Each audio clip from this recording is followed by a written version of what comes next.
Hello दोस्तों, आपका बहुत बहुत स्वागत है आज की इस नई वीडियो में। आज हम पढ़ेंगे यहाँ पे फ्रेंच फेनन के बारे में, है ना।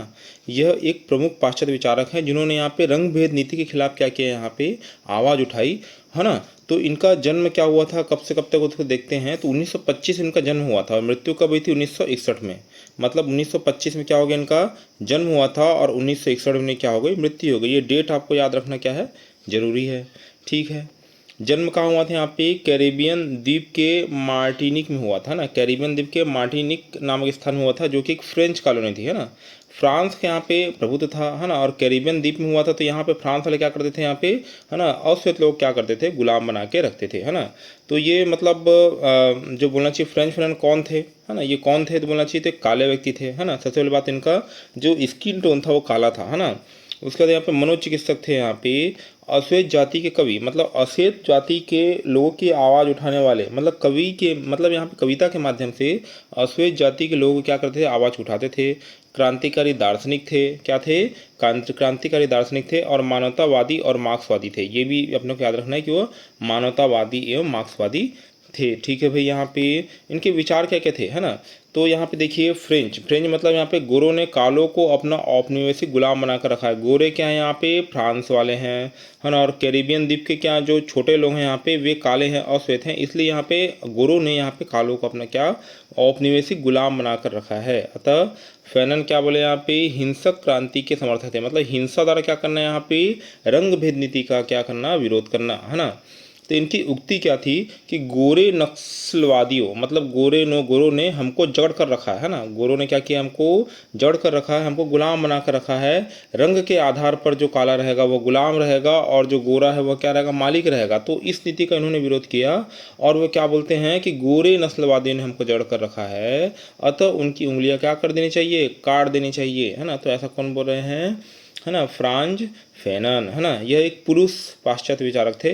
नाम सुनने से ऐसा लगता है कि महिला नाम होगा, है ना, किसी महिला पर्सन नाम होगा, पर एक्चुअल में किसका नाम है, पुरुष पर्सन का नाम है। ठीक है। अब देखिए महत्वपूर्ण घटनाएं इनके बारे में देखते हैं। तो 1900 अपना 56 से, ये 1956 होगा ना, 1956 से यहाँ पे 1900 बोलना चाहिए यहाँ पे 65 तक के उन्होंने यहाँ पे अल्जीरियाई क्रांति में विद्रोहियों क्या दिया, साथ दिया, है ना। अल्जीरियाई क्रांति में भी यहाँ पे अश्वेतों ने गोरों के विरुद्ध क्या कर दिया था, विद्रोह छेड़ दिया था। तो विद्रोह में पार्टिसिपेट किसने किया, है ना, अपना फ्रांस फैनन ने किया। और ये जो उनकी पार्टी थी यहाँ पे नेशनल लिबरेशन फ्रंट, है ना, ये इनकी पार्टी थी। अब देखिए यहाँ पे 36 वर्ष की, मैं बोला यहाँ पे 1900 क्या बोला 25 में इनकी क्या हुआ था, जन्म हुआ था और 1961 में मृत्यु हो गई। मतलब बोलना चाहिए कि बहुत कम साल जिए और मात्र 36 वर्ष की अल्पायु में मेरीलैंड अमेरिका में क्या हो गई, यहाँ पे मृत्यु हो गई। कितने वर्ष की आयु में, 36 वर्ष की आयु में। कहाँ मृत्यु हुई, मेरीलैंड अमेरिका में। ठीक है। अंतिम लक्ष्य इनका क्या था, अंतिम लक्ष्य था यहाँ पे संपूर्ण मानव जाति की स्वतंत्रता, मतलब पूरे मानव जाति को ही क्या करना है, यहाँ पे स्वतंत्र कराना। जो काले हैं, जो लोग अश्वेत हैं, जो भेदभाव के शिकार हैं, उनको क्या करना, स्वतंत्रता दिलाना। तो ये उनका क्या था, अंतिम लक्ष्य या परम लक्ष्य था, है ना।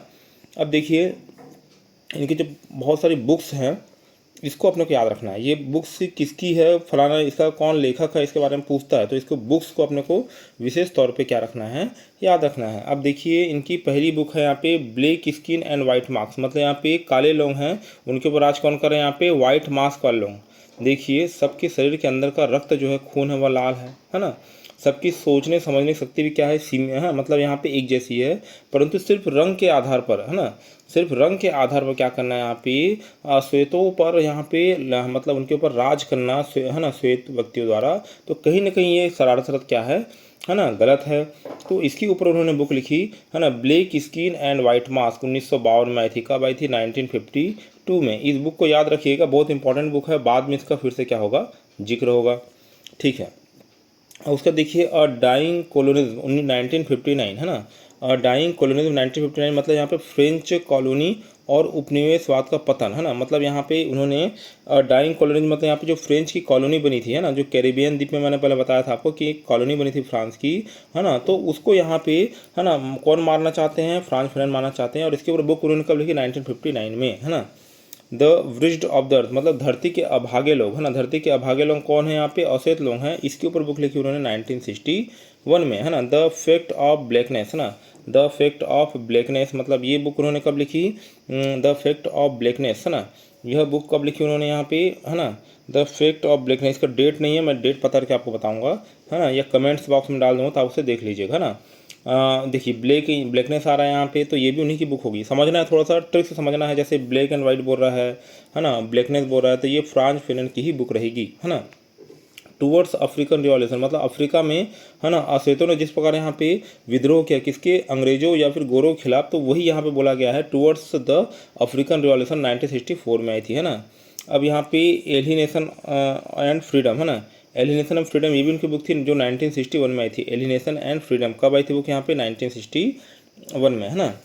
अब यहाँ पे देखिए उपनिवेशवाद या कॉलोनिज्म का मतलब यहाँ पे इसकी प्रकृति कैसी रहती है, इसके स्वरूप कैसा रहता है, उसके बारे में देखते हैं। देखिए जो हमारा प्यारा देश भारत है ना, ये जो भारत है यह भी कुछ टाइम पे क्या था यहाँ पे, है ना, उपनिवेशवाद की जंजीरों से जकड़ा हुआ था, है ना। इसमें क्या हुआ था, ब्रिटेन ने क्या किया था यहाँ पे, भारत में कब्जा कर लिया था और भारत को अपना उपनिवेश या कॉलोनी बना लिया था। वैसे ही अफ्रीका को किसने कॉलोनी बनाया था, फ्रांस ने बनाया था, है ना। तो वही बोल रहे हैं यहाँ पे उपनिवेशवाद का स्वरूप यहाँ पे फ्रांज फैनन नज़रों में कैसा है ना। फैनन का उपनिवेशवाद संबंधी विचार उनके अनुभव पर आधारित है। किसके ऊपर आधारित है, उनके अनुभव पर आधारित है, उनके थिंकिंग पर आधारित है। उनके अनुसार क्या है कि उपनिवेशवाद उत्पीड़न का वह तरीका है। उपनिवेशवाद मतलब क्या है, उपनिवेशवाद मतलब कुछ नहीं, यह एक प्रकार से उत्पीड़न का तरीका है ना, जो जातीय सांस्कृतिक श्रेष्ठता का मुखौटा पहनकर पूंजीवाद के आर्थिक स्वार्थों की क्या करता है, पूर्ति करता है ना। जो जातीय सांस्कृतिक मतलब जातीय और सांस्कृतिक श्रेष्ठता मतलब सांस्कृतिक रूप से क्या है, श्रेष्ठ हैं। तुम यहाँ पे क्या हो, यहाँ पे निचले वर्ग के लोग हो, निचले तबके के लोग हो, तो जो यहाँ पे जाति और सांस्कृतिक श्रेष्ठता का चोला ओढ़कर, है ना, पूंजीवाद के आर्थिक स्वार्थों को पूरा करता है ना। जैसे यहाँ पे अफ्रीका में बहुत सारे, है ना, संसाधन है, वहाँ पे हीरा निकलता है, वहाँ सोना निकलता है, वहाँ पे बॉक्साइट निकलता है। तो ये सब चीज़ के ऊपर कब्जा करने कौन आए थे, फ्रांस वाले आए थे, और उन्होंने वहाँ के लोगों को ही गुलाम बनाकर क्या किया, यहाँ पे अपने पूंजीवाद के आर्थिक स्वार्थों को क्या कर लिया, पूरा कर लिया, है ना। अब देखिए श्वेत जातियाँ कहाँ रहती है, विदेशी भूमि में रहती है, और संसाधनों क्या करती है, शोषण करती है। मैंने बताया यहाँ पे अफ्रीका में बहुत सारे संसाधन थे, है ना। अब अफ्रीका में जाइए, भारत में ले लीजिए, यहाँ पे हमारा भारत क्या था, पहले सोने की चिड़िया थी, है ना। हमारे भारत को सोने की चिड़िया बोला जाता था। यहाँ बहुत सारा सोना था, पर अंग्रेजों ने इसको लूट कर कहाँ भर दिया, यहाँ पे इंग्लैंड में। वैसे ही अफ्रीका में भी क्या हो जाएगा, वहाँ पे जो संसाधन है, सोना है, हीरा है, उसको फ्रांस वालों ने निकाल कर क्या कर दिया, है ना, अपने देश में क्या कर लिया, ले जा लिया, और वहाँ पे लूट मचा दी। मतलब संसाधनों की लूट करते हैं लोग और कुछ नहीं करते, है ना। तो श्वेत जनजाति क्या करती है, जो कि विदेशी भूमि में रहती है, संसाधनों क्या करती है, शोषण करती है, तथा संस्कृति और सभ्यता का पिछड़ापन का आईना दिखाकर अश्वेतों का शोषण करती है। मतलब बोलती है कि हम सांस्कृतिक और सभ्यता में क्या हैं, श्रेष्ठ हैं, और हम यहाँ पे संस्कृति और सभ्यता मतलब इसका आईना दिखाकर क्या करते हैं, यहाँ पे पिछड़े लोगों को सुधारने का काम कर रहे हैं। जो पिछड़ गए हैं उनको सुधारने का काम कर रहे हैं। यह अंग्रेजों का या फ्रांसीसियों या ब्रिटिशर्स का कहना था, लेकिन एक्चुअल में क्या किए थे यहाँ पे वे, है ना, अश्वेतों गुलाम बनाकर उनके संसाधनों को क्या किए थे, लूटने आए थे वो, है ना। ये पिछड़ापन को यहाँ पे सुधारने नहीं आए थे, वो क्या करे थे, क्यों आए थे, संसाधनों को लूटने हेतु आए थे, है ना। अब देखिए यहाँ पे परिणाम इससे क्या हुआ, यहाँ पे श्वेत जाति द्वारा यहाँ पे क्या है ना, भार का सिद्धांत आया। हीनता नहीं है यहाँ पे, हीनता नहीं है यहाँ पे, भार का सिद्धांत आया, है ना। श्वेत जाति द्वारा क्या हुआ, यहाँ पे भार का सिद्धांत आया यहाँ पे, और अश्वेत जाति द्वारा गौरव का सिद्धांत आया। मतलब यहाँ पे इन्होंने क्या किया, यहाँ पे ये हीन है यहाँ पे, है ना इनके। अब यहाँ देखिए इतनी सारी क्रांतियाँ होंगी तो कहीं ना कहीं श्वेत जाति वाले लोगों क्या होगा, अपने आप में आत्मग्लानि होगी, है ना। और अश्वेत जाति क्या होगा, स्वयं पे गौरव होगा कि हम में कमी नहीं है, हम पिछड़े नहीं हैं, हमारे ऊपर जो शासन कर रहे हैं वो पिछड़ी सोच वाले, है ना। तो इनको हीन होने की जरूरत है, हमको गौरव के रूप में यहाँ पे अपने आप को, है ना, व्यवस्थित करने या फिर संभालने की जरूरत है। ये कौन बोल रहे हैं, अश्वेत जाति वाले। मतलब कहीं ना कहीं श्वेत लोग ही क्या है, अश्रेष्ठ हैं, जबकि अश्वेत क्या है यहाँ पे, श्रेष्ठ है, क्योंकि वो यहाँ क्या कर रहे हैं, यहाँ पे स्वयं के गौरव क्या कर लिए, पा लिए हैं बहुत सारी क्रांतियों के माध्यम से, है ना।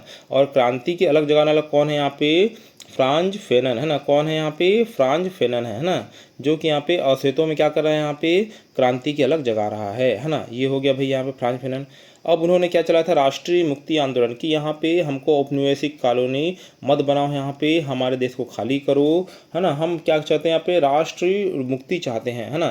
The raised of the earth के अंतर्गत उन्होंने यहाँ का क्या क्या वर्णन किया। उनकी बुक का नाम क्या है, द रेज्ड ऑफ द, है ना, the raised of the earth, यहाँ पे मतलब धरती के अभागे लोग, ये बुक आई थी। इसमें उन्होंने क्या किया, इस क्रांति के बारे में बताया है ना। और राष्ट्रीय मुक्ति हेतु अगर आपको राष्ट्रीय मुक्ति पाना है तो इसके लिए क्रांति बहुत ज़्यादा क्या है, जरूरी है। इसके लिए किसान वर्ग को आगे होना होगा। सबसे पहले क्या होगा, किसान वर्ग को आगे होना पड़ेगा, तभी यह क्रांति की अलग क्या हो सकती है, जग सकती है, जल सकती है। और देहाती किसान समुदाय के साथ मिलकर यहाँ पे काम करने को उन्होंने क्या कहा यहाँ पे, श्रेष्ठ बताया है कि हमको देहाती किसान समुदाय के साथ मिलकर क्या करना पड़ेगा, यहाँ पे आंदोलन करना पड़ेगा, क्रांति करनी पड़ेगी, तभी हम राष्ट्रीय मुक्ति दिशा में क्या हो सकते हैं, अग्रसर हो सकते हैं, है ना। अब देखिए यहाँ पे अन्य महत्वपूर्ण बिंदु फ्रांज फैनन के बारे में। फैनन के अनुसार किसानों, शहरी गरीबों, है ना, और सर्वहारा के मध्य गठबंधन द्वारा क्रांति होगी। मतलब किसान मिलेंगे, किसान कहाँ रहते हैं, गांव में रहते हैं, शहरी गरीब लोग रहते हैं, और सर्वहारा, सर्वा एक बुजुर्ग होता है और एक सर्वहारा वर्ग होता है। ये जब ये तीन लोग मिल जाएंगे तभी क्रांति संभव है ना।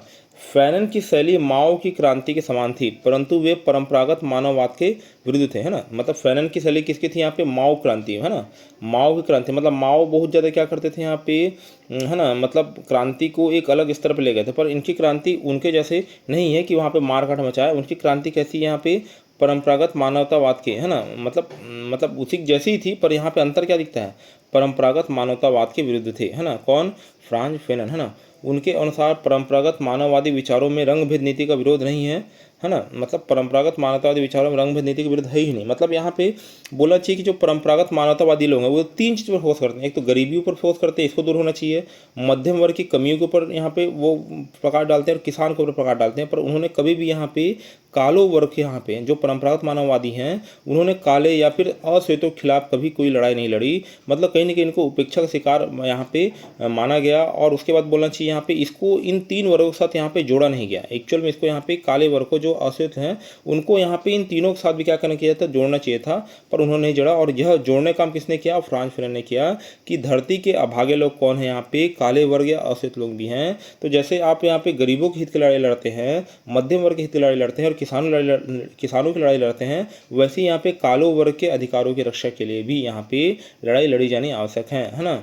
अब देखिए यहाँ पे तीसरे विश्व में साम्राज्यवाद के साथ रंग भेद नीति की शोषण विद्यमान। तीसरा विश्व मतलब क्या हो जाएगा यहाँ पे, मतलब यहाँ पे जो तीसरे विश्व, मतलब यहाँ पे एक तो यहाँ पे जो शासन कर रहे हैं ना, यहाँ पे एक इलाइट वर्ग हो गया, यहाँ पे इलाइट वर्ग वाले देश, और ये दूसरे भी इलाइट वर्ग वाले देश हो गए। परंतु ये क्या करें, तीसरी दुनिया, है ना, मतलब जो उपनिवेश के शिकार हुए हैं, जैसे भारत हो गया, अफ्रीका हो गया, इस टाइप से ना। तो इन लोग क्या कर रहे हैं, यहाँ पे ऊंचे वर्ग के देश वाले क्या कर रहे हैं, यहाँ पे नीचे, है ना, नीचे वाले देशों पर क्या कर रहे हैं, यहाँ पे शासन कर रहे हैं, है ना। तो तीसरा विश्व मतलब क्या जाएगा, ये जो भारत और अफ्रीका हो गया। तो तीसरे विश्व में साम्राज्यवाद के साथ रंग भेद नीति का शोषण भी विद्यमान था। मतलब साम्राज्यवाद यहाँ पे तो लोग कर ही रहे थे, कौन, ब्रिटेन और फ्रांस वाले। साथ साथ वो रंग भेद नीति का भी क्या कर रहे थे, यहाँ पे रंग भेद नीति का शोषण कर रहे थे, कि धरती के काले लोग क्या हैं, यहाँ पे सिर्फ गुलामी करने के लिए ही बने हैं, और वे क्या करेंगे, जिंदगी भर श्वेतों की सेवा करेंगे, है ना। तो वही यहाँ पे ब्लैक स्किन व्हाइट मास 1952 में उन्होंने क्या बताया है, श्वेत प्रजाति द्वारा अश्वेतों पर सांस्कृतिक प्रभुत्व स्थापित किया गया है ना। श्वेत जाति द्वारा अश्वेतों पर सांस्कृतिक प्रभुत्व क्या किया गया है, स्थापित किया गया है ना। अब बुजुर्गा वर्ग में अंतर, तो पश्चिमी बुजुर्गा मतलब ब्रिटेन के उद्योगपति क्या है यहाँ पे, या फिर फ्रांस के उद्योगपति क्या हैं, उत्पादक हैं। उत्पादन तो करते हैं, साथ साथ परजीवी हैं, जो कि क्या करते हैं, यहाँ पे छोटे या कमजोर देशों को पिछड़ापन का बहाना बना क्या करते हैं, गुलाम बनाते हैं। और परजीवी जैसे चूसता है किसी चीज़ को, वैसे ही क्या करते हैं, चूसते हैं। ब्रिटेन वाले आए हमारे भारत देश को, जहाँ सोने की चिड़िया कहा जाता था, वहाँ के सोना को उड़ा करके ले गए, है ना। तो तीसरी दुनिया या बुजुर्गा, है ना, ये तीसरी दुनिया मतलब बोलना चाहिए यहाँ पे इसके तो बुजुर्ग, जैसे भारत और फ्रांस के जो इलाइट वर्ग के लोग हैं, वे केवल परजीवी हैं, है ना। मतलब पश्चिम बुजुर्ग क्या बोल रहा है यहाँ पे, उत्पादक परजीवी दोनों बोल रहा है। और तीसरी दुनिया के बुजुर्ग मतलब यहाँ पूंजीपति लोग क्या है, यहाँ पे केवल परजीवी हैं, है ना। अब देखिए निष्कर्ष क्या निकलता है इससे, कि फैनन ने उपनिवेशवाद के विरोध का नया सिद्धांत दिया, है ना। मतलब यहाँ पे जो भी उपनिवेशवाद या फिर कॉलोनिज्म जो बन रहा है, जो ब्रिटेन या फ्रांस वाले क्या कर रहे हैं, यहाँ पे उपनिवेशवादी भावना को यहाँ पे जिंदा कर रहे हैं, तो उसका उन्होंने विरोध का नया सिद्धांत दिया। और उन्होंने क्या किया, क्या बोला यहाँ पे, कि हमको अब देश की स्वतंत्रता नहीं चाहिए, हमको भारत और यहाँ पे अफ्रीका या फिर और बहुत सारे जो देश हैं यहाँ पे उनकी स्वतंत्रता नहीं चाहिए, अब हमको संपूर्ण मानव जाति की स्वतंत्रता चाहिए, है ना। जब यहाँ पे संपूर्ण मानव जाति स्वतंत्रता मतलब क्या हो जाएगा, जहाँ पे गरीबी ना हो, है ना, जहाँ पे गरीबी स्वतंत्रता हो, जहाँ पे असमानता स्वतंत्रता हो, जहाँ पे रंग भेद नीति स्वतंत्रता हो, वैसे संपूर्ण मानव जाति की स्वतंत्रता का यहाँ पे पक्षधर कौन है, फ्रांज फैनन है ना। तो आशा करता हूँ कि वीडियो आपको समझ में आया होगा। वीडियो बनाने का आपका बहुत बहुत धन्यवाद। आपका दिन क्या हो, शुभ हो।